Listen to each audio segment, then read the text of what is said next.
ਸਤਨਾਮ ਸ੍ਰੀ ਵਾਹਿਗੁਰੂ ਸਾਹਿਬ ਜੀ। ਸੋਰਠ ਮਹੱਲਾ ਪੰਜਵਾਂ। ਘਰ ਤੀਜਾ ਚੌਪਦੇ। ਇਕ ਓੰਕਾਰ ਸਤਿਗੁਰ ਪ੍ਰਸਾਦ।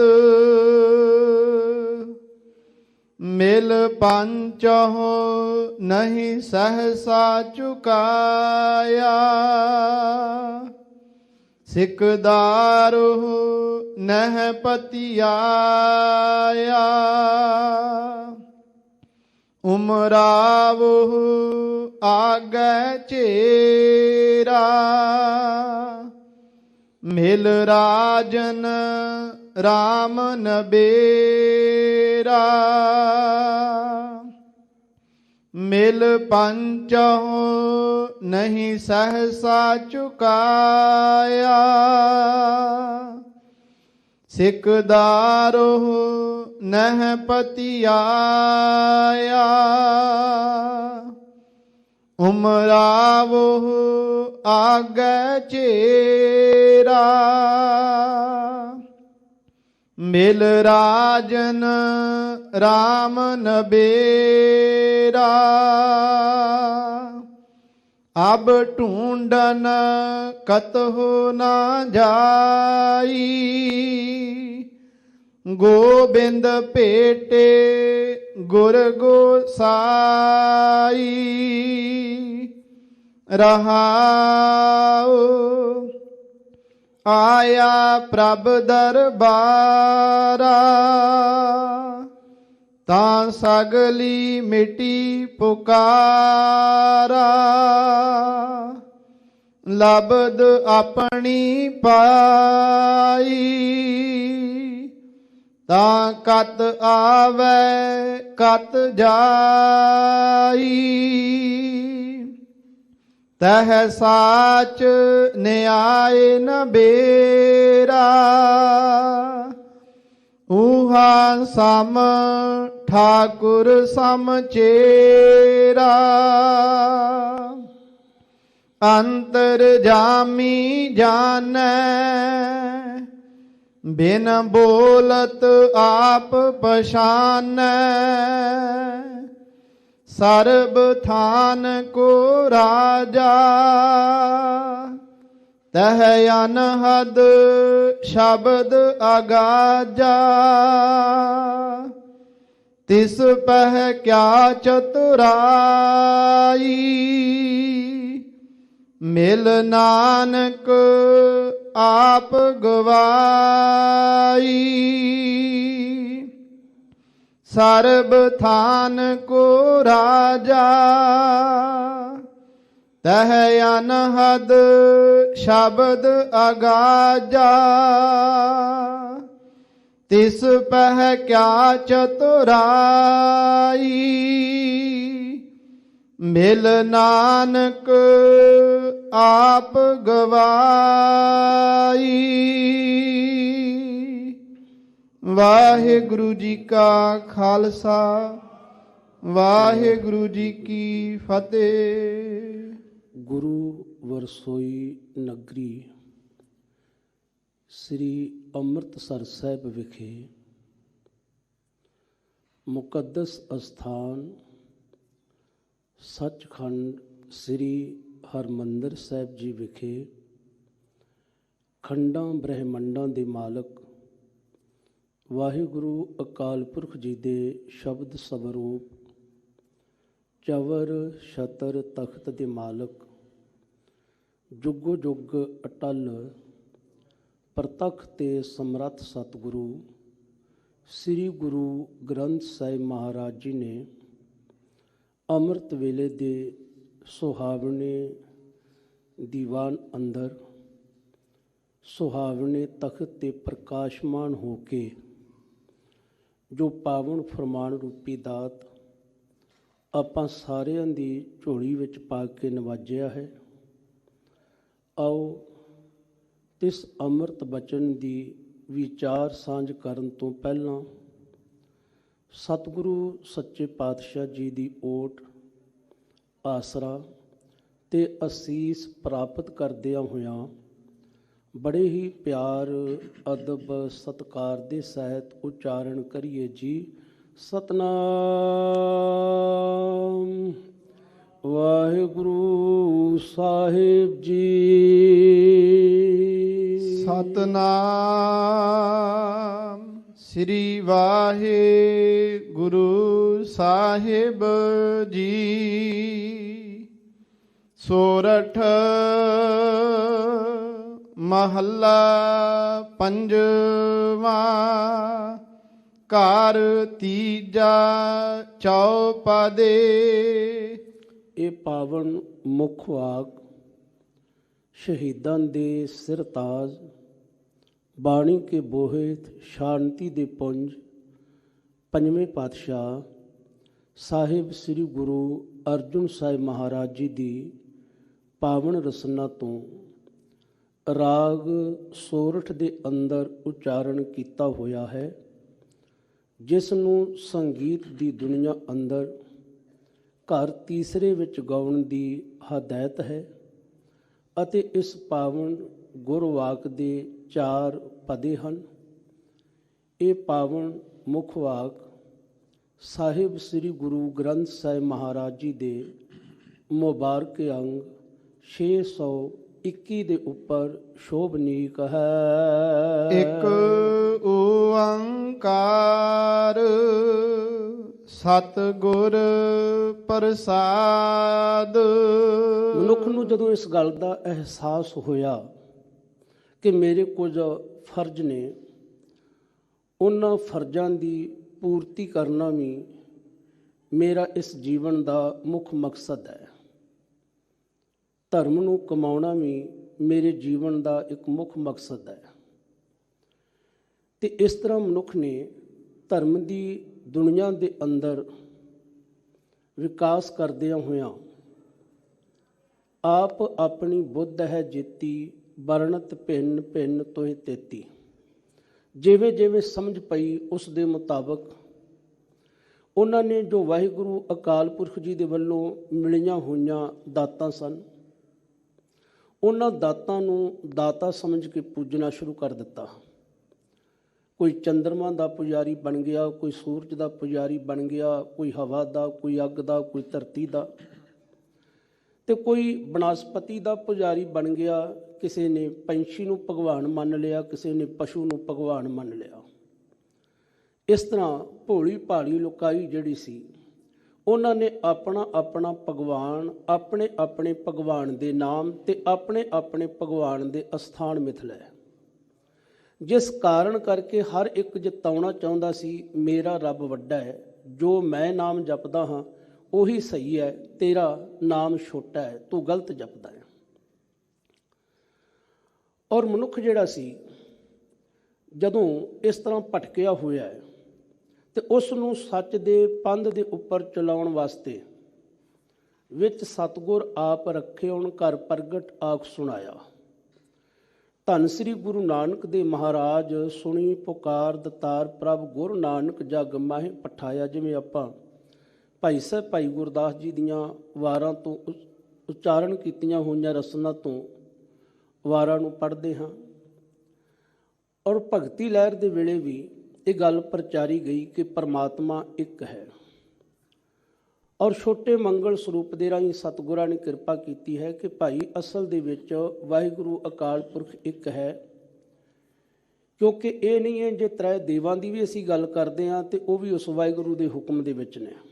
ਜੋ ਕੁਛ ਵੀ ਹੈ ਉਹ ਇੱਕ ਹੈ। ਇੱਕ ਓੰਕਾਰ ਵਾਹਿਗੁਰੂ ਅਕਾਲ ਪੁਰਖ ਇੱਕ ਹੈ, ਜੋ ਇੱਕ ਰਸ ਵਿਆਪਕ ਹੈ। ਅਗਰ ਅਸੀਂ ਉਸ ਇੱਕ ਓੰਕਾਰ ਦੇ ਪ੍ਰੇਮ ਮਿਲਾਪ ਦੀ ਚਾਹਤ ਰੱਖਦੇ ਹਾਂ ਤੇ ਬੇਸ਼ੱਕ ਅਸੀਂ ਆਪਣੇ ਤੌਰ ਤੇ ਕਿੰਨੇ ਵੀ ਯਤਨ ਕਰੀ ਜਾਈਏ, ਕਿੰਨੀਆਂ ਵੀ ਚਲਾਕੀਆਂ ਚਤੁਰਾਈਆਂ ਜਿਹੜੀਆਂ ਉਹਨੂੰ ਅੰਜਾਮ ਦੇਈ ਜਾਈਏ, ਪਰ ਅਸੀਂ ਇਸ ਬਖਸ਼ਿਸ਼ ਨੂੰ ਪ੍ਰਾਪਤ ਨਹੀਂ ਕਰ ਪਾਵਾਂਗੇ। ਜੇ ਅਸੀਂ ਚਾਹੁੰਦੇ ਹਾਂ ਕਿ ਸਾਡੀ ਉਸ ਇੱਕ ਓੰਕਾਰ ਦੇ ਨਾਲ ਸਾਂਝ ਬਣ ਜਾਵੇ, ਅਸੀਂ ਉਹਦੇ ਪ੍ਰੇਮ ਮਿਲਾਪ ਦੇ ਪਾਤਰ ਬਣ ਜਾਈਏ, ਤਾਂ ਫਿਰ ਸਾਨੂੰ ਸਤਿਗੁਰੂ ਦੀ ਕਿਰਪਾ ਦੇ ਪਾਤਰ ਬਣਨਾ ਪਵੇਗਾ। ਸਤਿਗੁਰੂ ਦੀ ਕਿਰਪਾ ਦੇ ਨਾਲ ਹੀ ਉਸ ਇੱਕ ਓੰਕਾਰ ਦੇ ਪ੍ਰੇਮ ਮਿਲਾਪ ਦੀ ਦਾਤ ਪ੍ਰਾਪਤ ਹੁੰਦੀ ਹੈ। ਔਰ ਜਿੰਨੀ ਦੇਰ ਤੱਕ ਇਹ ਦਾਤ ਪ੍ਰਾਪਤ ਨਾ ਹੋਵੇ, ਪ੍ਰਭੂ ਪਿਆਰੇ ਦੇ ਨਾਮ ਦੀ ਬਖਸ਼ਿਸ਼ ਪ੍ਰਾਪਤ ਨਾ ਹੋਵੇ, ਮਨੁੱਖ ਦੇ ਮਨ ਦੇ ਅੰਦਰ ਕਈ ਪ੍ਰਕਾਰ ਦੀਆਂ ਚਿੰਤਾਵਾਂ, ਝੋਰੇ, ਸਹਿਮ ਆਦਿ ਬਣੇ ਰਹਿੰਦੇ ਨੇ। ਜਦੋਂ ਤੱਕ ਮਨੁੱਖ ਪਰਮੇਸ਼ਰ ਨੂੰ ਛੱਡ ਕੇ ਉਸ ਦੀ ਪਸਾਰੀ ਹੋਈ ਮਾਇਆ ਦੇ ਮੋਹ ਵਿੱਚ ਗਲਤਾਨ ਰਹਿੰਦਾ ਹੈ। ਔਰ ਮਾਇਆ ਐਸਾ ਪ੍ਰਭਾਵ ਪਾਉਂਦੀ ਹੈ ਮਨੁੱਖ ਦੇ ਮਨ ਦੇ ਉੱਪਰ, ਔਰ ਜੋ ਇਹ ਵਿਕਾਰ ਨੇ, ਅਸੀਂ ਗੱਲ ਕਰਦੇ ਕਾਮ, ਕ੍ਰੋਧ, ਲੋਭ, ਮੋਹ, ਹੰਕਾਰ, ਜਿਸ ਦਾ ਗ੍ਰਸਿਆ ਹੋਇਆ ਮਨੁੱਖ ਹਰ ਵੇਲੇ ਡਰਿਆ ਰਹਿੰਦਾ ਹੈ। ਕੋਈ ਸ਼ੱਕ ਵਾਲੀ ਗੱਲ ਨਹੀਂ ਹੈ। ਅਸੀਂ ਅਜੋਕੇ ਸਮੇਂ ਦੀ ਵੀ ਗੱਲ ਕਰ ਲਈਏ ਤੇ ਮਨੁੱਖ ਅੰਦਰੋਂ ਹੀ ਨਹੀਂ ਡਰਿਆ ਹੋਇਆ, ਬਲਕਿ ਬਾਹਰੋਂ ਵੀ ਡਰਿਆ ਹੋਇਆ ਹੈ। ਅਸੀਂ ਬਾਹਰੋਂ ਵੀ ਡਰੇ ਹੋਏ ਹਾਂ, ਅੰਦਰੋਂ ਵੀ ਡਰੇ ਹੋਏ ਹਾਂ। ਭਗਤ ਰਵਿਦਾਸ ਜੀ ਦੀ ਰਸਨਾ ਤੋਂ ਉਚਾਰਨ ਕੀਤੇ ਹੋਏ ਜਦੋਂ ਅਸੀਂ ਇਹਨਾਂ ਅੰਮ੍ਰਿਤ ਬਚਨਾਂ ਨੂੰ ਪੜ੍ਹਦੇ ਹਾਂ, ਦੇਵ ਸੰਸੈ ਗਾਂਠ ਨਾ ਛੂਟੇ, ਕਾਮ ਕ੍ਰੋਧ ਮਾਇਆ ਮਦ ਮਤਸਰ, ਇਨ ਪੰਚੋ ਮਿਲ ਲੂਟੇ ਰਹਾਓ। ਕਿ ਹੇ ਪ੍ਰਕਾਸ਼ ਰੂਪ ਵਾਹਿਗੁਰੂ ਅਕਾਲ ਪੁਰਖ ਜੀਓ, ਸਾਡੇ ਅੰਦਰੋਂ ਇਹ ਸਹਿਮ ਦੀ ਬਣੀ ਹੋਈ ਗੰਠ ਜਿਹੜੀ ਆ ਉਹ ਖੁੱਲ੍ਹਦੀ ਨਹੀਂ ਹੈ। ਅਸੀਂ ਬੁਰੀ ਤਰ੍ਹਾਂ ਨਰੜੇ ਹੋਏ ਹਾਂ। ਚਾਹੇ ਅਸੀਂ ਕਾਮ ਦੀ ਗੱਲ ਕਰਦੇ ਹਾਂ, ਚਾਹੇ ਅਸੀਂ ਕ੍ਰੋਧ ਦੀ ਗੱਲ ਕਰਦੇ ਹਾਂ, ਚਾਹੇ ਅਸੀਂ ਮਾਇਆ ਦੇ ਮੋਹ ਦੀ ਗੱਲ ਕਰਦੇ ਹਾਂ, ਚਾਹੇ ਅਸੀਂ ਅਹੰਕਾਰ ਦੀ ਗੱਲ ਕਰਦੇ ਹਾਂ, ਚਾਹੇ ਈਰਖਾ ਸਾੜੇ ਦੀ ਗੱਲ ਕਰਦੇ ਹਾਂ, ਸੱਚਮੁੱਚ ਅਸੀਂ ਬੜੀ ਬੁਰੀ ਤਰ੍ਹਾਂ ਇਹਦੇ ਵਿੱਚ ਵੱਜੇ ਹੋਏ ਹਾਂ, ਨਰੜੇ ਹੋਏ ਹਾਂ। ਇਹ ਸਹਿਮ ਸਾਡੇ ਅੰਦਰੋਂ ਜਾ ਹੀ ਨਹੀਂ ਰਿਹਾ। ਔਰ ਇਸ ਸਹਿਮ ਨੂੰ, ਇਸ ਡਰ ਨੂੰ ਦੂਰ ਕਰਨ ਵਾਸਤੇ ਮਨੁੱਖ ਨੇ ਬੜੇ ਯਤਨ ਕੀਤੇ ਬਾਹਰੀ ਤੌਰ 'ਤੇ। ਕਈ ਵਾਰ ਮਨੁੱਖ ਭਰਮ ਨੂੰ ਧਰਮ ਸਮਝ ਲੈਂਦਾ ਹੈ। ਇਹਨੇ ਸੋਚਿਆ ਕਿ ਸ਼ਾਇਦ ਬਾਹਰੀ ਕਰਮ ਕਰਨ ਦੇ ਨਾਲ ਹੋ ਸਕਦਾ ਇਹ ਮੇਰੇ ਮਨ ਦੇ ਵਿੱਚੋਂ ਸਹਿਮ, ਇਹ ਸੰਸਾ ਜਿਹੜਾ ਉਹ ਖਤਮ ਹੋ ਜਾਵੇ, ਪਰ ਨਾ ਹੋਇਆ। ਤੀਸਰੇ ਪਾਤਸ਼ਾਹ ਗੁਰੂ ਅਮਰਦਾਸ ਮਹਾਰਾਜ ਆਨੰਦ ਸਾਹਿਬ ਜੀ ਦੀ ਬਾਣੀ ਦੇ ਅੰਦਰ ਕਿਰਪਾ ਕਰਦੇ ਨੇ, ਕਰਮੀ ਸਹਿਜ ਨਾ ਉਪਜੈ, ਵਿਣ ਸਹਿਜੇ ਸੰਸਾ ਨਾ ਜਾਏ, ਨਹੀਂ ਜਾਏ ਸੰਸਾ ਕਿਤੇ ਸੰਜਮ ਰਹੇ ਕਰਮ ਕਮਾਏ, ਸੰਸੇ ਜਿਉ ਮਲੀਨ ਹੈ ਕਿਤ ਸੰਜਮ ਧੋਤਾ ਜਾਏ, ਮਨ ਧੋਵੋ ਸ਼ਬਦ ਲਾਗੋ ਹਰਸੋਂ ਰਹੋ ਚਿੱਤ ਲਾਏ, ਕਹੇ ਨਾਨਕ ਗੁਰ ਪ੍ਰਸਾਦੀ ਸਹਿਜ ਉਪਜੇ, ਇਹ ਸੰਸਾ ਇਵ ਜਾਏ। ਜਿਨ੍ਹਾਂ ਨੇ ਇਸ ਗੱਲ ਨੂੰ ਸਵੀਕਾਰ ਲਿਆ, ਉਹਨਾਂ ਦੇ ਮਨ ਦੇ ਅੰਦਰੋਂ ਇਹ ਚਿੰਤਾਵਾਂ, ਇਹ ਝੋਰੇ, ਇਹ ਸਹਿਮ ਜਿਹੜੀ ਬਣੀ ਹੋਈ ਗੰਠ ਸੀ ਜਿਹੜੀ ਉਹ ਖੁੱਲ੍ਹ ਗਈ। ਉਹਨਾਂ ਨੇ ਆਤਮਿਕ ਸਕੂਨ ਨੂੰ ਮਾਣਿਆ।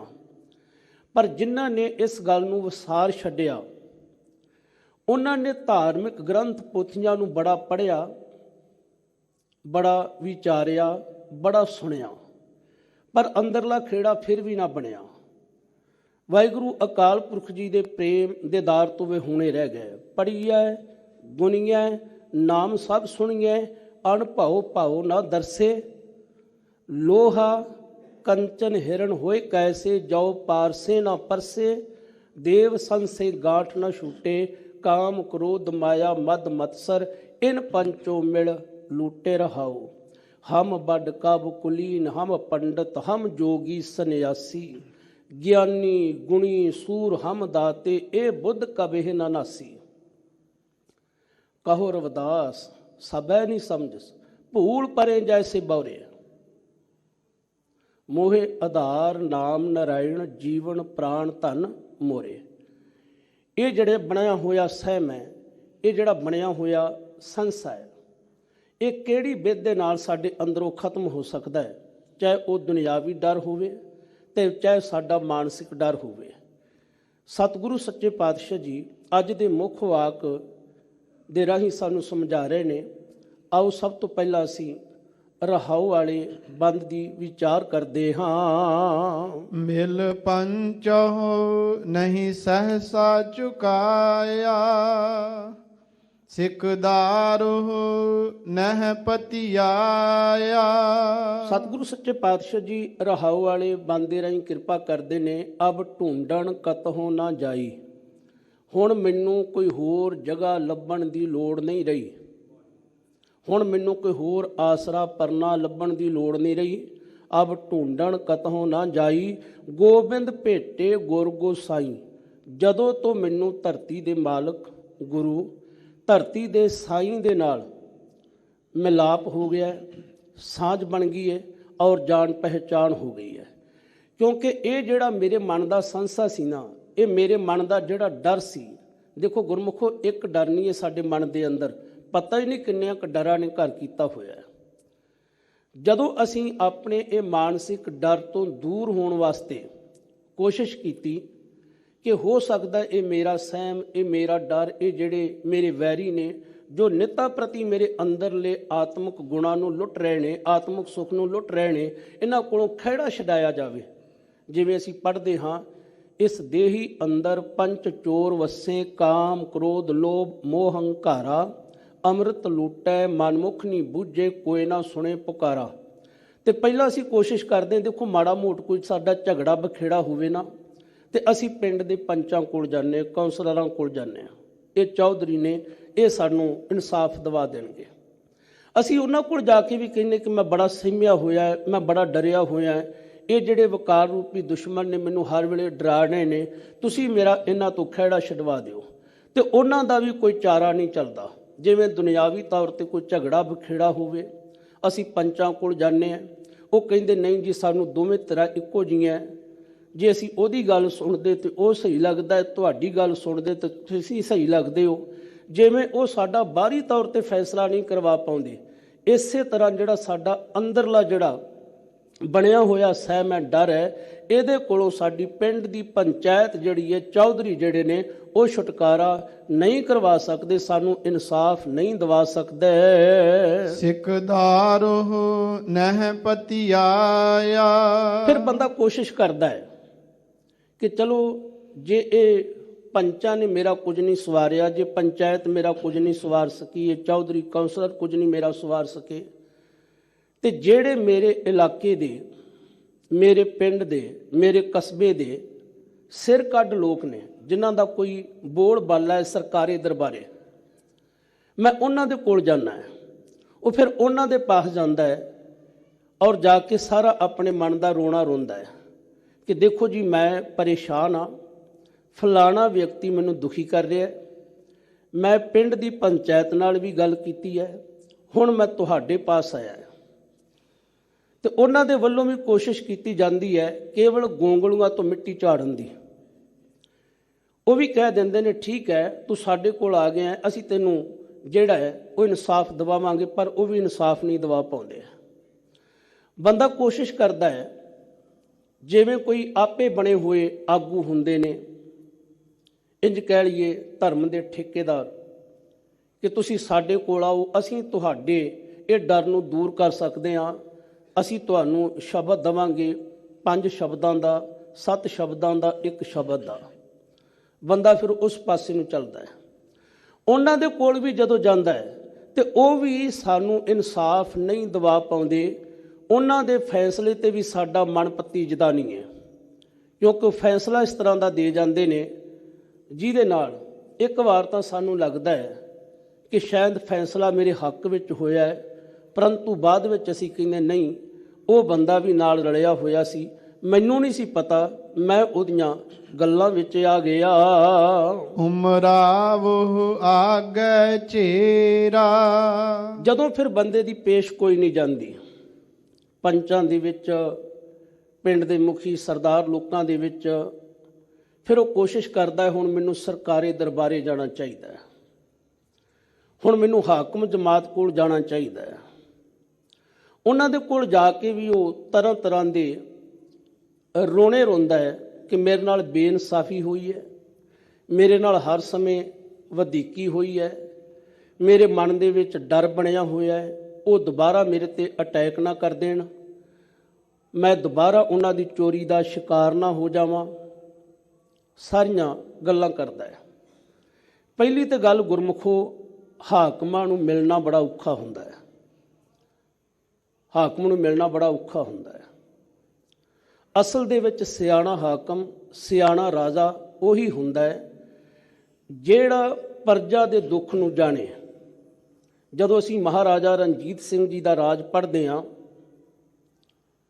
1799 ਤੋਂ ਲੈ ਕੇ 1839 ਤੱਕ, ਇਹ 40 ਸਾਲ ਦਾ ਸਿੱਖ ਰਾਜ ਜਦੋਂ ਤੁਸੀਂ ਆਪ ਇਹਦਾ ਅਧਿਐਨ ਕਰੋਗੇ ਨਾ, ਇਸ 40 ਸਾਲ ਦੇ ਰਾਜ ਦੇ ਵਿੱਚ ਕਿਸੇ ਧੀ ਭੈਣ ਦੀ ਇੱਜ਼ਤ ਆਬਰੂ ਨਹੀਂ ਰੁਲੀ, ਕਿਸੇ ਵਿਅਕਤੀ ਨੂੰ ਦੀਨੋ ਬਦੀਨ ਨਹੀਂ ਕੀਤਾ ਗਿਆ, ਕਿਸੇ ਨੂੰ ਫਾਹੇ ਨਹੀਂ ਲਗਾਇਆ ਗਿਆ, ਬਲਕਿ ਜਿਹਦੇ ਨਾਲ ਦੇਸ਼ ਦਾ ਰਾਜ ਦਾ ਸਿਰ ਨੀਵਾਂ ਹੋਵੇ ਕੋਈ ਵੀ ਇਹੋ ਜਿਹੀ ਘਟਨਾ ਨਹੀਂ ਵਾਪਰਦੀ। ਔਰ ਜਿਨ੍ਹਾਂ ਨੇ ਮਹਾਰਾਜਾ ਰਣਜੀਤ ਸਿੰਘ ਜੀ ਦੇ ਰਾਜ ਨੂੰ ਪੜ੍ਹਿਆ ਉਹ ਅੱਜ ਵੀ ਕਹਿੰਦੇ ਨੇ ਕਿ ਇਸੇ ਤਰ੍ਹਾਂ ਦਾ ਇੱਕ ਵਾਰ ਸਿੱਖ ਰਾਜ ਫਿਰ ਆਉਣਾ ਚਾਹੀਦਾ ਹੈ। ਠੀਕ ਹੈ, ਜਦੋਂ ਅੰਗਰੇਜ਼ ਹਕੂਮਤ ਆਈ ਆਪਣੇ ਢੰਗ ਨਾਲ ਉਹਨਾਂ ਨੇ ਇਤਿਹਾਸ ਲਿਖਵਾਇਆ ਤੇ ਉਹਦੇ ਵਿੱਚ ਕਈ ਕੁਝ ਹੋ ਗਿਆ, ਇੱਕ ਵੱਖਰਾ ਵਿਸ਼ਾ ਹੈ। ਪਰ ਸੱਚ ਇਹ ਹੈ, ਰਾਜਾ ਉਹ ਹੁੰਦਾ ਹੈ ਜਿਹੜਾ ਪ੍ਰਜਾ ਦੇ ਦੁੱਖ ਨੂੰ ਜਾਣੇ, ਉਹਨਾਂ ਦੀ ਮੁਸ਼ਕਲ ਨੂੰ ਸਮਝੇ। ਨਹੀਂ ਤੇ ਬਹੁਤੀ ਵਾਰੀ ਅਸੀਂ ਦੇਖਦੇ ਹਾਂ, ਮੈਂ ਮੌਜੂਦਾ ਸਮੇਂ ਦੀ ਗੱਲ ਕਰਾਂ, ਇੱਕ ਨਹੀਂ ਇਹ ਪਤਾ ਹੀ ਨਹੀਂ ਨੇਤਾ ਪ੍ਰਤੀ ਕਿੰਨੇ ਕੁ ਕਾਲੇ ਕਾਨੂੰਨ ਜਿਹੜੇ ਨੇ ਉਹ ਪਾਸ ਕੀਤੇ ਜਾਂਦੇ ਨੇ ਜਾਂ ਕੀਤੇ ਜਾਣੇ ਨੇ। ਇਹ ਨਹੀਂ ਕਿ ਹੁਣ ਬਸ ਹੋ ਗਈ ਹੈ। ਅਗਰ ਜੇ ਸਾਡਾ ਕਿਸਾਨ ਮਜ਼ਦੂਰ ਭਾਈਚਾਰਾ ਕਹਿ ਰਿਹਾ ਹੈ ਕਿ ਇਹ 3 ਬਿੱਲ ਕਿਸਾਨ ਮਾਰੂ ਨੇ, ਇਹਨਾਂ ਨੂੰ ਰੱਦ ਕਰ ਦਿਓ, ਸਾਨੂੰ ਇਹ ਨਹੀਂ ਚਾਹੀਦੇ, ਤੇ ਜਿਹੜਾ ਪਰਿਵਾਰ ਦਾ ਸਿਆਣਾ ਮੈਂਬਰ ਹੁੰਦਾ ਹੈ, ਦੇਖੋ ਸਾਡੇ ਘਰ ਦੇ ਵਿੱਚ ਵੀ ਕੋਈ ਗੱਲ ਹੋਵੇ ਨਾ, ਬੱਚੇ ਕਹਿ ਦੇਣ ਆਪਣੇ ਮਾਂ-ਬਾਪ ਨੂੰ ਕਿ ਆਹ ਗੱਲ ਸਾਨੂੰ ਸ਼ੋਭਦੀ ਨਹੀਂ, ਕਹਿੰਦੇ ਚੱਲ ਤੇਰੀ ਮਰਜ਼ੀ, ਅਸੀਂ ਤੇ ਤੇਰਾ ਫਾਇਦਾ ਸੋਚ ਰਹੇ ਸੀ। ਕੋਈ ਵੀ ਪਰਿਵਾਰ ਦਾ ਸਿਆਣਾ ਮੈਂਬਰ, ਮੁਖੀ ਮੈਂਬਰ ਨਹੀਂ ਚਾਹੁੰਦਾ ਕਿ ਮੇਰੇ ਘਰ ਦੀ ਗੱਲ ਬਾਹਰ ਜਾਵੇ। ਚਾਹੀਦਾ ਤਾਂ ਇਸੇ ਤਰ੍ਹਾਂ ਸੀ, ਅਗਰ ਜੇ ਕਿਸਾਨ ਮਜ਼ਦੂਰ ਕਹਿ ਰਹੇ ਨੇ ਜਾਂ ਛੋਟੇ ਦੁਕਾਨਦਾਰ ਕਹਿ ਰਹੇ ਨੇ ਕਿ ਸਾਨੂੰ ਇਹ ਕਾਨੂੰਨ ਨਹੀਂ ਚਾਹੀਦੇ, ਤੇ ਸਰਕਾਰ ਨੂੰ ਰੱਦ ਕਰ ਦੇਣੇ ਚਾਹੀਦੇ ਸੀ। ਪਰ ਅੰਦੋਲਨਕਾਰੀਆਂ ਦੀ ਗੱਲ ਸੁਣਨ ਵਾਸਤੇ ਕੋਈ ਤਿਆਰ ਹੀ ਨਹੀਂ। ਜਿਹੜੀ ਮੈਂ ਗੱਲ ਕਰ ਰਿਹਾ ਸੀ, ਹਾਕਮਾਂ ਨੂੰ ਮਿਲਣਾ ਕੋਈ ਬਹੁਤਾ ਸੌਖਾ ਨਹੀਂ ਹੁੰਦਾ। ਉਹ ਹੋਰ ਪਾਸਿਆਂ ਨੂੰ ਤਾਂ ਤੁਰੇ ਨੇ, ਪਰੰਤੂ ਕਰੀਬ ਅੱਜ ਤੱਕ ਕਿੰਨਿਆਂ ਕਿਸਾਨਾਂ ਦੀ ਮੌਤ ਹੋ ਗਈ,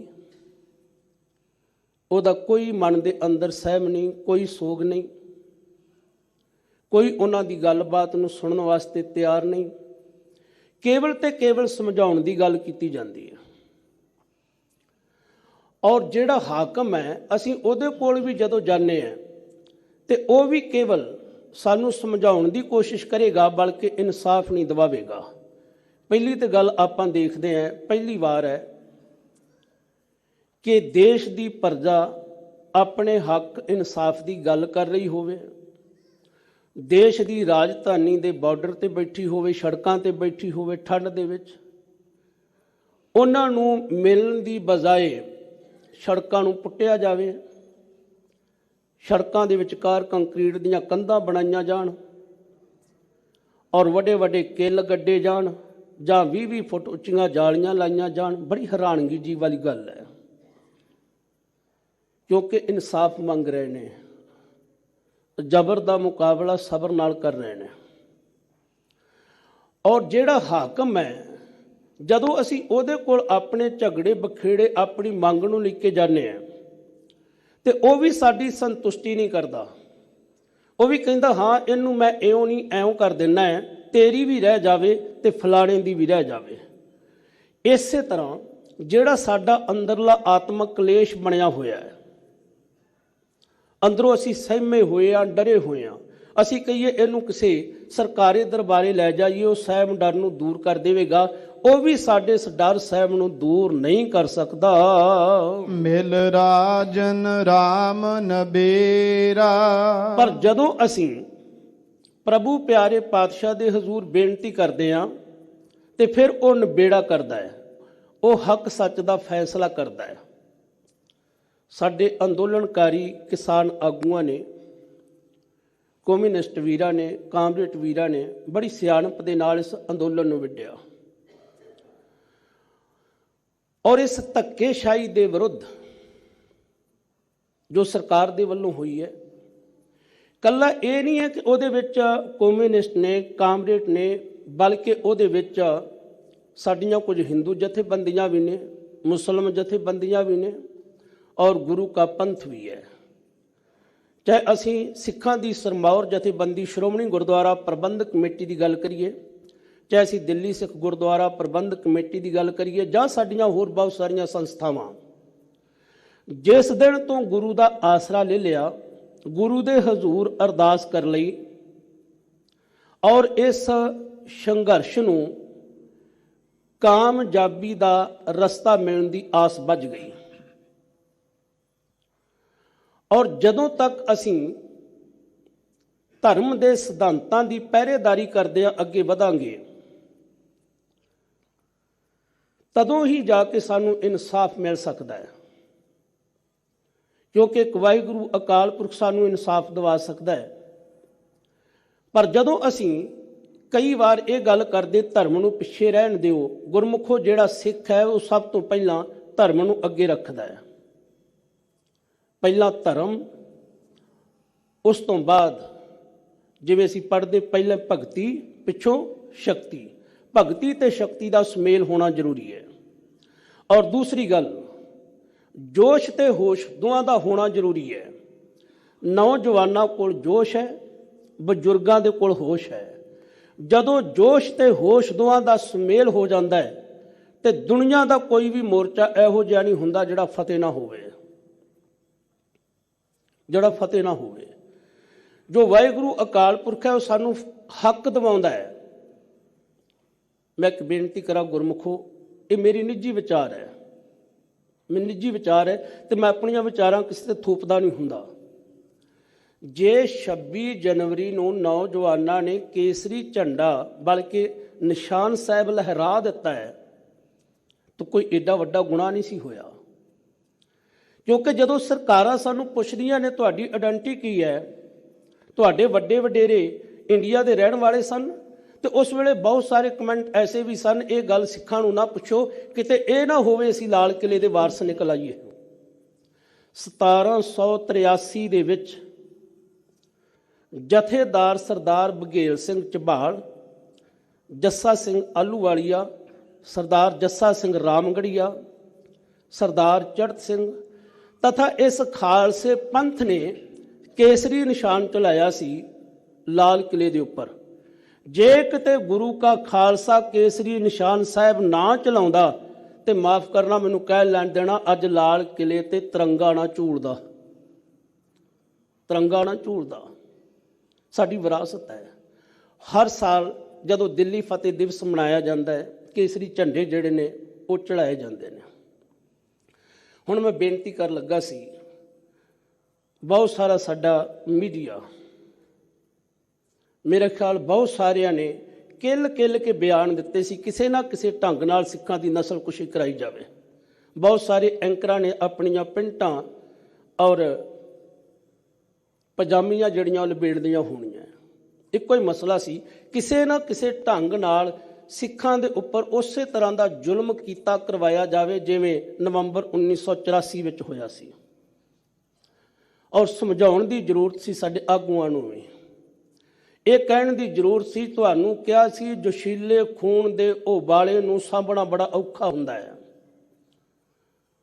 ਅਗਰ ਜੇ ਨੌਜਵਾਨ ਗਏ ਉੱਥੇ, ਉਹ ਕਿਉਂ ਗਏ, ਤੁਹਾਡੀ ਸਿਕਿਉਰਿਟੀ ਕੀ ਸੀ? ਪਰ ਫਿਰ ਵੀ ਤੁਸੀਂ ਦੇਖੋ, ਉਹਨਾਂ ਨੌਜਵਾਨਾਂ ਨੇ ਕੇਸਰੀ ਝੰਡਾ ਲਹਿਰਾਇਆ ਹੈ, ਆਪਣੇ ਧਰਮ ਦਾ ਨਿਸ਼ਾਨ ਲਹਿਰਾਇਆ ਹੈ ਔਰ ਵਾਪਸ ਆ ਗਏ ਨੇ। ਪਰ ਅਸੀਂ ਦੂਸ਼ਣਬਾਜ਼ੀਆਂ ਕਰਨੀਆਂ ਸ਼ੁਰੂ ਕੀਤੀਆਂ। ਅੱਜ ਸਮਾਂ ਕਿਸੇ ਤੇ ਦੂਸ਼ਣਬਾਜ਼ੀ ਕਰਨ ਦਾ ਨਹੀਂ, ਅੱਜ ਏਕਤਾ ਦੀ ਲੋੜ ਹੈ, ਇਕੱਤਰ ਹੋਣ ਦੀ ਲੋੜ ਹੈ। ਔਰ ਜਦੋਂ ਅਸੀਂ ਧਰਮ ਨੂੰ ਨਾਲ ਲੈ ਕੇ ਚੱਲਾਂਗੇ, ਕਿਉਂਕਿ ਕਿਸਾਨ ਇਕੱਲਾ ਸਿੱਖ ਨਹੀਂ ਹੈ, ਕਿਸਾਨ ਹਿੰਦੂ ਵੀ ਹੈ, ਕਿਸਾਨ ਮੁਸਲਮ ਵੀ ਹੈ, ਕਿਸਾਨ ਕ੍ਰਿਸਚਨ ਵੀ ਹੈ। ਤੇ ਉੱਥੇ ਵੱਖ-ਵੱਖ ਧਰਮਾਂ ਦੇ ਨਾਲ ਸੰਬੰਧਿਤ ਜਿਹੜੇ ਨੇ ਉਹ ਕਿਸਾਨਾਂ ਦੇ ਹੱਕ ਦੇ ਵਿੱਚ ਬੈਠੇ ਹੋਏ ਨੇ। ਸਰਕਾਰਾਂ ਦੀ ਇਹ ਪਾਲਿਸੀ ਜ਼ਰੂਰ ਹੁੰਦੀ ਹੈ ਕਿ ਇਹਨੂੰ ਇੱਕ ਧਰਮ ਦਾ ਮੁੱਦਾ ਬਣਾਇਆ ਜਾਵੇ, ਇਹਨੂੰ ਦੋ ਕੌਮਾਂ ਦਾ ਮੁੱਦਾ ਬਣਾਇਆ ਜਾਵੇ, ਇਹਨਾਂ ਨੂੰ ਲੜਾਇਆ ਜਾਵੇ ਆਪਸ ਦੇ ਵਿੱਚ। ਸਾਨੂੰ ਬੜੇ ਸੁਚੇਤ ਹੋ ਕੇ ਰਹਿਣ ਦੀ ਲੋੜ ਹੈ। ਸਮੁੱਚੇ ਹਿੰਦੂ ਭਾਈਚਾਰੇ, ਸਮੁੱਚੇ ਸਿੱਖ ਭਾਈਚਾਰੇ, ਤਕਰੀਬਨ ਮੁਸਲਮ ਜਾਂ ਕ੍ਰਿਸਚਨ ਭਾਈਚਾਰੇ, ਮੈਂ ਸਾਰਿਆਂ ਨੂੰ ਬੇਨਤੀ ਕਰਾਂਗਾ, ਗੁਰੂ ਰਾਮਦਾਸ ਜੀ ਦੇ ਘਰ ਦੇ ਵੱਲੋਂ ਆਪਸ ਦੇ ਵਿੱਚ ਸਾਂਝ ਬਣਾ ਕੇ ਰੱਖਿਓ। ਇਹਨਾਂ ਗਲਤ ਪਾਲਿਸੀਆਂ ਦਾ ਸ਼ਿਕਾਰ ਨਾ ਹੋ ਜਿਓ, ਗੁਰੂ ਕਿਰਪਾ ਕਰੇਗਾ। ਜਦੋਂ ਵਾਹਿਗੁਰੂ ਅਕਾਲ ਪੁਰਖ ਸਹਾਈ ਹੁੰਦਾ ਹੈ, ਹੁਣ ਉੱਥੇ ਜਿਹੜੇ ਸਾਡੇ ਹਿੰਦੂ ਵੀਰ ਬੈਠੇ ਹੋਏ ਨੇ ਅੰਦੋਲਨਕਾਰੀਆਂ ਵਿੱਚ, ਉਹ ਰਾਮ ਰਾਮ ਜਪ ਰਹੇ ਨੇ। ਜੇ ਮੁਸਲਮ ਭਾਈ ਨੇ ਉਹ 5 ਨਮਾਜ਼ਾਂ ਅਦਾ ਕਰ ਰਹੇ ਨੇ ਜੋ ਆਪਣੇ ਧਰਮ ਦੇ ਮੁਤਾਬਕ, ਗੁਰੂ ਕਾ ਖਾਲਸਾ ਕੀਰਤਨ ਕਰ ਰਿਹਾ ਹੈ, ਸਤਨਾਮ ਵਾਹਿਗੁਰੂ ਦਾ ਜਾਪ ਕਰ ਰਿਹਾ ਹੈ। ਇਸ ਵਾਸਤੇ ਸਾਨੂੰ ਜਦੋਂ ਸਾਡਾ ਧਰਮ ਸਾਡੇ ਨਾਲ ਹੋਵੇਗਾ ਤੇ ਕੋਈ ਵੀ ਮਸਲਾ ਅਜਿਹਾ ਨਹੀਂ ਹੁੰਦਾ ਜਿਹੜਾ ਹੱਲ ਨਾ ਹੋਵੇ, ਜਿਹੜਾ ਸਾਨੂੰ ਇਨਸਾਫ ਨਾ ਮਿਲੇ। ਅੱਜ ਦੇ ਸ਼ਬਦ ਦੇ ਵਿੱਚ ਮੇਰੇ ਸਤਿਗੁਰੂ ਜੀ ਕਹਿ ਰਹੇ ਨੇ, ਮਿਲ ਰਾਜਨ ਰਾਮ ਨਿਬੇਰਾ। ਜਦੋਂ ਅਸੀਂ ਉਸ ਪ੍ਰਭੂ ਪਿਆਰੇ ਦੇ ਹਜ਼ੂਰ ਬੇਨਤੀ ਕਰ ਲੈਂਦੇ ਆ, ਉਹ ਸਾਡਾ ਸਾਰੇ ਝਗੜੇ ਨੂੰ ਜਿਹੜਾ ਉਹ ਨਿਬੇੜ ਦਿੰਦਾ ਹੈ। ਅਬ ਢੂੰਡਨ ਕਤਹੁ ਨਾ ਜਾਈ। ਹੁਣ ਮੈਨੂੰ ਇੱਧਰ ਉੱਧਰ ਦੇ ਆਸਰੇ ਭਾਲਣ ਦੀ ਲੋੜ ਨਹੀਂ ਹੈ। ਗੋਬਿੰਦ ਭੇਟੇ ਗੁਰ ਗੋਸਾਈ। ਜਦੋਂ ਦੇ ਮੈਨੂੰ ਧਰਤੀ ਦੇ ਮਾਲਕ ਗੁਰੂ ਧਰਤੀ ਦੇ ਸਾਈਂ ਪ੍ਰਾਪਤ ਹੋ ਗਏ ਹਨ, ਉਹਨਾਂ ਦੇ ਨਾਲ ਮੇਰਾ ਮਿਲਾਪ ਹੋ ਗਿਆ ਹੈ। ਰਹਾਉ ਵਿਸਰਾਮ ਦੇ ਕੇ ਸਤਿਗੁਰੂ ਕਿਰਪਾ ਕਰਦੇ ਹਨ। ਆਇਆ ਪ੍ਰਭ ਦਰਬਾਰਾ। ਭਾਈ ਜਦੋਂ ਜੀਵ ਇੱਧਰ ਉੱਧਰ ਭਟਕਦਾ ਹੋਇਆ ਪ੍ਰਭੂ ਪਿਆਰੇ ਦੇ ਦਰਬਾਰ ਵਿੱਚ ਆ ਗਿਆ, ਬਲਕਿ ਉਹਦੀ ਅੰਤਰ ਆਤਮੇ ਸੁਰਤ ਜੁੜ ਗਏ, ਤਾਂ ਸਗਲੀ ਮਿਟੀ ਪੁਕਾਰਾ। ਤੇ ਵਾਹਿਗੁਰੂ ਅਕਾਲ ਪੁਰਖ ਜੀ ਨੇ ਉਸ ਦੇ ਸਿਰ ਦੇ ਉੱਪਰ ਹੱਥ ਰੱਖ ਦਿੱਤਾ। ਤਾਹੇ ਕਹਾਂ ਪ੍ਰਵਾਹ ਕਾਹੂ ਕੀ, ਜਾ ਕੇ ਬਸੀਸ ਧਰਿਓ ਗੁਰ ਹੱਥ। ਗੁਰੂ ਨੇ ਸਿਰ ਤੇ ਹੱਥ ਰੱਖ ਦਿੱਤਾ ਕਿ ਪੁੱਤਰਾ ਹੁਣ ਤੂੰ ਮੇਰੇ ਕੋਲ ਆ ਗਿਆ ਹੈ, ਹੁਣ ਤੈਨੂੰ ਟੈਨਸ਼ਨ ਲੈਣ ਦੀ ਲੋੜ ਕੋਈ ਨਹੀਂ। ਕਹਿੰਦੇ ਹੁਣ ਮੈਨੂੰ ਕਿਸੇ ਪ੍ਰਕਾਰ ਦੀ ਕੋਈ ਵਿਲਕਣਾ ਨਹੀਂ ਰਹਿ ਗਈ, ਕਿਉਂਕਿ ਮੇਰਾ ਮਾਲਕ ਜਿਹੜਾ ਹੈ ਉਹਨੇ ਮੇਰੇ ਸਿਰ ਦੇ ਉੱਪਰ ਹੱਥ ਧਰ ਦਿੱਤਾ ਹੈ। ਹੁਣ ਇੱਥੇ ਆਣ ਕੇ ਮੇਰੀਆਂ ਸਾਰੀਆਂ ਪੁਕਾਰਾਂ, ਸਾਰੇ ਵਿਰੜੇ ਜਿਹੜੇ ਸੀ ਉਹ ਖਤਮ ਹੋ ਗਏ ਹਨ। ਲਬਦ ਆਪਣੀ ਪਾਈ। ਆਤਮਿਕ ਆਨੰਦ ਦੇਣ ਵਾਲੀ ਵਸਤੂ ਜਿਸ ਨੂੰ ਮੈਂ ਲੱਭ ਰਿਹਾ ਸੀ, ਐਸੀ ਅਵਸਥਾ ਨੂੰ ਗੁਰੂ ਦੇ ਕੋਲੋਂ ਆ ਕੇ ਪ੍ਰਾਪਤ ਕਰ ਲਿਆ। ਤਾਂ ਕਤ ਆਵੇ ਕਤ ਜਾਈ। ਤੇ ਫਿਰ ਹੁਣ ਮਨ ਜਿਹੜਾ ਹੈ ਕਿਉਂ ਕਿਤੇ ਆਵੇ ਜਾਂ ਕਿਤੇ ਜਾਵੇ, ਬਲਕਿ ਇਹਨੂੰ ਸਹਿਜਤਾਈ ਦੀ ਪ੍ਰਾਪਤੀ ਹੋ ਗਈ। ਤਹ ਸਾਚ ਨਿਆਏ ਨਬੇਰਾ। ਵਾਹਿਗੁਰੂ ਅਕਾਲ ਪੁਰਖ ਜੀ ਘਰ ਦੇ ਵਿੱਚ, ਕਿਉਂਕਿ ਉਹ ਆਪ ਸੱਚਾ ਹੈ, ਉਹਦਾ ਤਖਤ ਸੱਚਾ ਹੈ ਤੇ ਉਹਦਾ ਹੁਕਮ ਵੀ ਸੱਚਾ ਹੀ ਹੁੰਦਾ ਹੈ। ਜਿਵੇਂ ਅਸੀਂ ਆਸਾ ਕੀ ਵਾਰ ਦੇ ਵਿੱਚ ਪੜ੍ਹਦੇ ਹਾਂ, ਪੜਿਆ ਹੋਵੇ ਗੁਨੇਗਾਰ ਤਾਂ ਓਮੀ ਸਾਧ ਨਾ ਮਾਰੀਏ। ਜੇ ਕੋਈ ਪੜਿਆ ਲਿਖਿਆ ਵਿਅਕਤੀ ਗੁਨਾਹਗਾਰ ਹੈ ਤੇ ਇਹ ਨਹੀਂ ਹੈ ਕਿ ਉਹਦੀ ਥਾਂ ਤੇ ਕਿਸੇ ਭਲੇ ਪੁਰਖ ਨੂੰ ਮਾਰ ਦਿੱਤਾ ਜਾਵੇਗਾ, ਕਿਉਂਕਿ ਉੱਥੇ ਸੱਚੇ ਹੀ ਸੱਚ ਨਿਬੜੇ, ਚੁਣ ਵੱਖ ਕੱਢੇ ਜਜ ਮਾਲਿਆ। ਤੈ ਸਾਚ ਨਿਆਏ ਨਬੇਰਾ। ਊਹਾ ਸਮ ਠਾਕੁਰ ਸਮ ਚੇਰਾ। ਵਾਹਿਗੁਰੂ ਅਕਾਲ ਪੁਰਖ ਦੀ ਹਜ਼ੂਰੀ ਦੇ ਵਿੱਚ ਭਾਵੇਂ ਹਾਕਮ ਆ ਜਾਵੇ ਤੇ ਭਾਵੇਂ ਨੌਕਰ ਆ ਜਾਵੇ, ਉਹਦੀਆਂ ਨਜ਼ਰਾਂ ਦੇ ਵਿੱਚ ਦੋਵੇਂ ਇੱਕੋ ਜਿਹੇ ਨੇ। ਉੱਥੇ ਕਿਸੇ ਤਰ੍ਹਾਂ ਦੀ ਕੋਈ ਫਿਰਕਾ ਪ੍ਰਸਤੀ ਨਹੀਂ ਹੈ, ਬਲਕਿ ਉਹ ਦੋਹਾਂ ਦੀ ਗੱਲ ਨੂੰ ਸੁਣਿਆ ਜਾਂਦਾ ਹੈ। ਜਿਵੇਂ ਅਸੀਂ ਪੜ੍ਹਦੇ, ਨੀਚੇ ਊਚ ਕਰੇ ਮੇਰਾ ਗੋਬਿੰਦ ਕਾਹੂ ਤੇ ਨਾ ਡਰੇ। ਉਹਨੂੰ ਕਿਸੇ ਦੀ ਕੋਈ ਪਰਵਾਹ ਨਹੀਂ ਹੈ। ਅੰਤਰ ਜਾਮੀ ਜਾਣੈ। ਉਹ ਸਾਡੇ ਤਨ ਤੇ ਮਨ ਦੀ ਹਰ ਹਰਕਤ ਤੋਂ ਵਾਕਿਫ ਹੈ। ਔਰ ਜਦੋਂ ਅਸੀਂ ਉਹਦੇ ਕੋਲ ਚਲੇ ਜਾਂਦੇ, ਬੇਸ਼ੱਕ ਸਾਨੂੰ ਆਪਣੀ ਗੱਲ ਨਾ ਰੱਖਣੀ ਆਉਂਦੀ ਹੋਵੇ, ਜਿਵੇਂ ਆਪਾਂ ਵਕੀਲ ਰੱਖ ਲੈਂਦੇ ਹਾਂ, ਕੋਈ ਫੈਸਲੇ ਦਾ ਹੱਲ ਕਰਾਉਣਾ ਹੋਵੇ ਕਿ ਮੈਨੂੰ ਸਮਝ ਨਹੀਂ ਮੈਂ ਕਿਵੇਂ ਬੋਲਣਾ ਹੈ, ਮੈਂ ਕਿਵੇਂ ਗੱਲ ਕਰਨੀ ਹੈ, ਵਾਹਿਗੁਰੂ ਦੇ ਹਜ਼ੂਰ ਜਾ ਕੇ ਜਦੋਂ ਅਸੀਂ ਨਤਮਸਤਕ ਹੋ ਜਾਂਦੇ ਆ, ਸਮਰਪਿਤ ਭਾਵਨਾ ਨੂੰ ਅਪਣਾ ਲੈਂਦੇ ਆ, ਉਹ ਸਾਡੇ ਦਿਲ ਦੀ ਗੱਲ ਨੂੰ ਚੰਗੀ ਤਰ੍ਹਾਂ ਜਾਣ ਲੈਂਦਾ ਹੈ ਕਿ ਇਹ ਮੇਰੇ ਕੋਲੋਂ ਮੰਗਦਾ ਕੀ ਹੈ, ਇਹਦੇ ਨਾਲ ਕਿਵੇਂ ਵਧੀਕੀ ਹੋਈ ਹੈ, ਮੈਂ ਇਹਨੂੰ ਕਿਵੇਂ ਇਨਸਾਫ ਦੇਣਾ ਹੈ, ਇਹਦੀ ਜ਼ਿੰਦਗੀ ਵਿੱਚ ਕਿਵੇਂ ਆਨੰਦ ਆ ਸਕਦਾ ਹੈ। ਬਿਨ ਬੋਲਤ ਆਪ ਪਛਾਨੈ, ਬੰਦੇ ਦੇ ਬਿਨਾਂ ਬੋਲਿਆ ਹੀ ਉਹਦੀ ਅੰਦਰਲੀ ਅਵਸਥਾ ਨੂੰ ਉਹ ਪਹਿਚਾਨ ਲੈਂਦਾ ਹੈ। ਸਰਬ ਥਾਨ ਕੋ ਰਾਜਾ, ਵਾਹਿਗੁਰੂ ਅਕਾਲ ਪੁਰਖ ਜਿਹੜਾ ਉਹ ਸਾਰਿਆਂ ਹੀ ਥਾਵਾਂ ਦੇ ਉੱਪਰ ਜਿਹੜਾ ਹੈ ਉਹ ਰਾਜਾ ਹੈ। ਕੋਊ ਹਰ ਸਮਾਨ ਨਹੀਂ ਰਾਜਾ, ਇਹ ਭੂਪਤ ਸਭ ਦਿਵਸ ਚਾਰ ਕੇ ਝੂਠੇ ਕਰਤ ਦੇ ਵਾਜਾ। ਵਾਹਿਗੁਰੂ ਅਕਾਲ ਪੁਰਖ ਵਰਗਾ ਕੋਈ ਹੋਰ ਰਾਜਾ ਨਹੀਂ। ਰਾਜੇ ਦਾ ਅਰਥ ਹੁੰਦਾ ਰੱਜਿਆ ਹੋਇਆ, ਜਿਹੜਾ ਪ੍ਰਜਾ ਦਾ ਖੂਨ ਨਹੀਂ ਨਿਚੋੜਦਾ, ਤਰ੍ਹਾਂ ਤਰ੍ਹਾਂ ਦੇ ਟੈਕਸ ਆਦਿ ਕਾਨੂੰਨ ਬਣਾ ਕੇ। ਕੋਊ ਹਰ ਸਮਾਨ ਨਹੀਂ ਰਾਜਾ, ਇਹ ਭੂਪਤ ਸਭ ਦਿਵਸ ਚਾਰ ਕੇ ਝੂਠੇ ਕਰਤ ਦੇ ਵਾਜਾ। ਪਰੰਤੂ ਜਿਹੜੀਆਂ ਦੁਨਿਆਵੀ ਹਕੂਮਤਾਂ ਨੇ, ਇਹਨਾਂ ਦੇ ਜਿਹੜੇ ਰਾਜੇ ਨੇ, ਉਹ ਤੇ 4 ਦਿਨ ਵਾਸਤੇ ਨੇ, ਪਤਾ ਨਹੀਂ 5 ਸਾਲ ਸਰਕਾਰ ਚੱਲਣੀ ਵੀ ਕਿ ਨਹੀਂ ਚੱਲਣੀ, ਪਰ ਉਹ ਦਗਮਜੇ ਜਿਹੜੇ ਨੇ ਉਹ ਵਧੇਰੇ ਮਾਰਦੇ ਨੇ ਕਿ ਜਿਵੇਂ ਅਸੀਂ ਸਭ ਕੁਝ ਕਰ ਲੈਣਾ ਹੈ। ਜਦੋਂ ਮਨੁੱਖ ਰਾਜ ਸੱਤਾ ਵਿੱਚ ਹੋਵੇ, ਉਹ ਦੂਸਰਿਆਂ ਨੂੰ ਦੀਨੋ ਬਦੀਨ ਕਰਦਾ ਹੈ, ਉਹਨਾਂ ਦੇ ਉੱਪਰ ਜ਼ੁਲਮ ਕਰਦਾ ਹੈ। ਇਸ ਵਾਸਤੇ ਸਮਝਣ ਦੀ ਲੋੜ ਹੈ, ਸਰਬ ਥਾਨ ਕੋ ਰਾਜਾ ਤੈ ਅਨਹਦ ਸ਼ਬਦ ਅਗਾਜਾ। ਫਿਰ ਉਸ ਦੇ ਹਿਰਦੇ ਵਿੱਚ ਅਨਹਦ ਸ਼ਬਦ, ਅਨਹਦ ਜੋ ਬਿਨਾਂ ਟਕਰਾਓ ਦੇ ਆਵਾਜ਼ ਪੈਦਾ ਹੋਵੇ ਨਿਰੰਤਰ, ਇਹ ਫਿਰ ਗੁਰੂ ਦੀ ਸਿਫਤ ਸਲਾਹ ਉਸ ਦੇ ਅੰਦਰ ਗੱਜਦੀ ਹੈ। ਤਿਸ ਪਹਿ ਕਿਆ ਚਤੁਰਾਈ, ਨਾ ਤੇ ਉਸ ਵਾਹਿਗੁਰੂ ਅਕਾਲ ਪੁਰਖ ਜੀ ਨੂੰ ਮਿਲਣ ਵਾਸਤੇ ਚਤੁਰਾਈ ਦੀ ਲੋੜ ਪੈਂਦੀ ਹੈ, ਨਾ ਅਸੀਂ ਚਤੁਰਾਈ ਦੇ ਨਾਲ ਉਹਨੂੰ ਮਿਲ ਸਕਦੇ ਹਾਂ।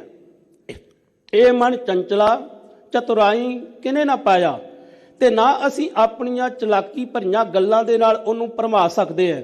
ਕਿਉਂਕਿ ਦੁਨਿਆਵੀ ਤੌਰ ਤੇ ਅਸੀਂ ਕਿਸੇ ਨੂੰ ਭਰਮਾ ਸਕਦੇ ਹਾਂ, ਕਾਨੂੰਨ ਖਰੀਦੇ ਵੀ ਜਾਂਦੇ ਨੇ, ਪਰ ਰੱਬ ਦੇ ਘਰ ਦੇ ਵਿੱਚ ਉੱਥੇ ਸੱਚ ਦਾ ਫੈਸਲਾ ਹੁੰਦਾ ਹੈ। ਕਹਿੰਦੇ ਨੇ ਜਦੋਂ ਉਸ ਵਾਹਿਗੁਰੂ ਅਕਾਲ ਪੁਰਖ ਦੇ ਹਜ਼ੂਰ ਜਾਣਾ ਹੈ ਤੇ ਬੰਦਿਆ ਆਪਣੇ ਮਨ ਦੀ ਚਲਾਕੀ ਚਤਰਾਈ ਨੂੰ ਛੱਡ ਕੇ ਜਾ। ਮਿਲ ਨਾਨਕ ਆਪ ਗਵਾਈ, ਗੁਰੂ ਦੇ ਉਪਦੇਸ਼ਾਂ ਦੇ ਮੁਤਾਬਕ ਮੇਰੇ ਪੰਜਵੇਂ ਪਾਤਸ਼ਾਹ ਜੀ ਕਹਿੰਦੇ ਨੇ, ਆਪਣੇ ਆਪ ਨੂੰ ਗਵਾ ਕੇ ਆਪਣੇ ਅੰਦਰੋਂ ਹਉਮੈ ਹੰਕਾਰ ਨੂੰ ਖਤਮ ਕਰਕੇ ਗੁਰੂ ਦੇ ਕੋਲ ਜਾ। ਪ੍ਰਭੂ ਪਿਆਰੇ ਦੇ ਹਜ਼ੂਰ ਜਾਂਦਿਆਂ ਹੀ ਤੇਰੀ ਬੇਨਤੀ ਸਵੀਕਾਰ ਹੋ ਜਾਵੇਗੀ, ਤੇਰੀ ਜ਼ਿੰਦਗੀ ਦੇ ਵਿੱਚ ਖੇੜਾ ਬਣ ਜਾਵੇਗਾ ਔਰ ਤੇਰੀ ਜ਼ਿੰਦਗੀ ਦੇ ਅੰਦਰ ਆਨੰਦ ਬਣ ਜਾਵੇਗਾ।